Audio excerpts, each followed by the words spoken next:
In this video, I'm going to reload some ammo with my Loadmaster, and from a operator's point of view, and show a few tips. Hopefully, it'll help some people out. First, an overview of my equipment. On the left side, I have a tray of bullets. It's probably about 500 in there. On the right side is a tray of cases. There's not 500 in there. I'll probably run out before I run out of bullets. I don't use the bin that came with the press. I have a 5-gallon bucket, and I'll put some net over it and just let them fall into there, and then as it gets full, I transfer them to cardboard boxes. You'll notice I don't use a case feeder or case inserter. I just place the cases directly into the shell plate. I find that easier. And before, when I had to lubricate the case inserter, somehow that grease always worked its way into the priming mechanism, and so I just gave up and just do it this way. I like it this way better. Get a better feel of the press that way. One little quirk I discovered is when you grease this bottom fitting, sometimes that pin pushes through a little bit, and then on the right side of the press, if that pin is sticking out a little bit, it'll stop the ram from coming all the way to the top of the press.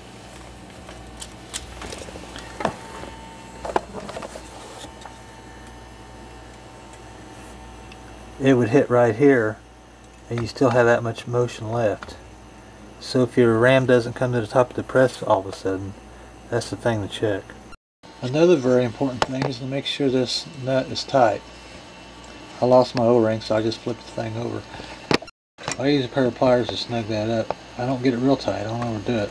I just want to get it tighter than I can finger tight it, so I don't have to worry about it.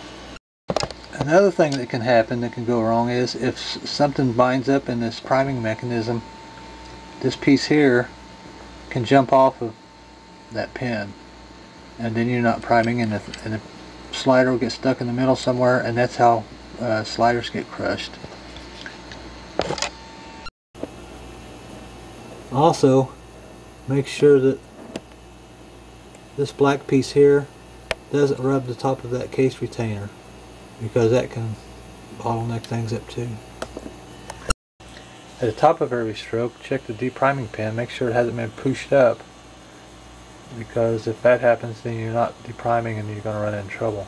Another thing I check at the top of every stroke is to make sure these primers are going down the chute.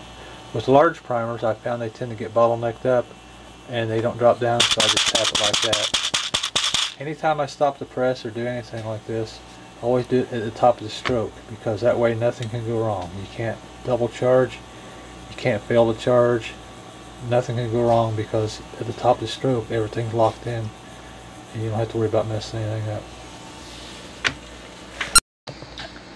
Another thing to watch is if you have a case going to station 2, when it indexes, look in here and see these primers and make sure one drops down. You see them drop down? That means the primer went in. The very most important thing to check every round is before you place that bullet, check and make sure the powder level in there looks right. You don't want to double charge, and you especially don't want to squib, because that can cause a bullet to get stuck in the barrel, and the next round will be a kaboom. I caught the first round as it came out. Check the primer. I'm going to check the length, make sure it's right. Length looks right. This is 45 ACP. I'm ready to reload. Okay, we're reloading now.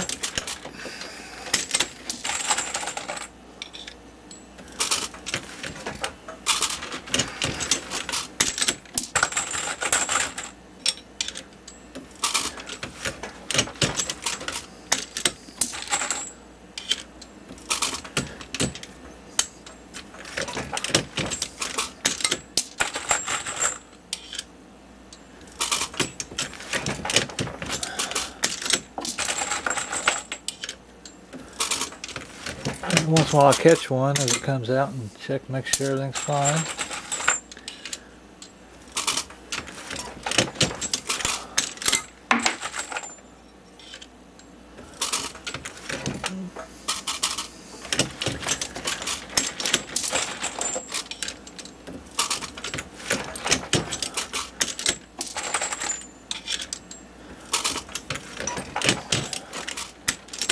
Every once in a while check, make sure that nut's still tight. If that comes loose, you're going to have all kinds of problems.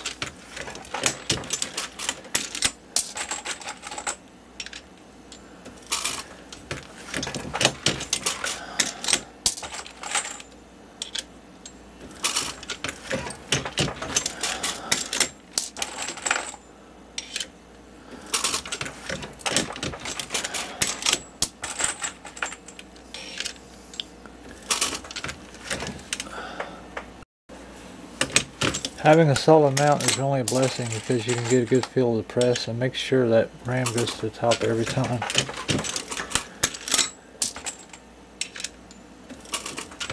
Now we're starting to get low on primers. What I do is after that last one disappears, I run about 5 more through it. I'll show you why in a minute.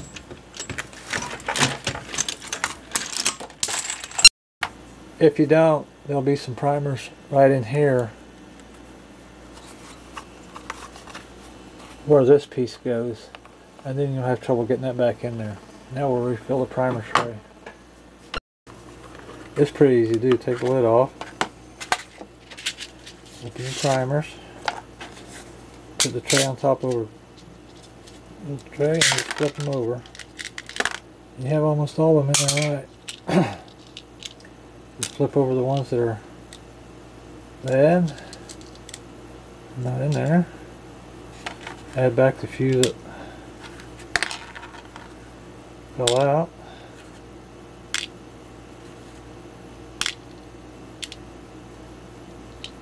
All look good. They all look good. Put the lid back on. I made this little tool, sheet metal, which covers that little, the end there. That way when I put it back on, none of the primers fall out.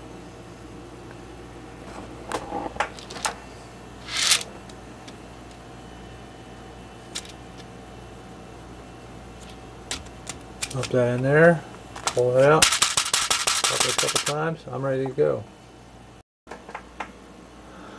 One last thing, when I'm all done, I'm ready to dump the powder back into the bottle.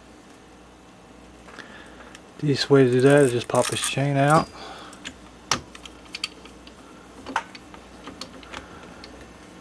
Take the whole turret off and dump that in the bottle. That's easier than messing with trying to get the powder measure part and all that stuff.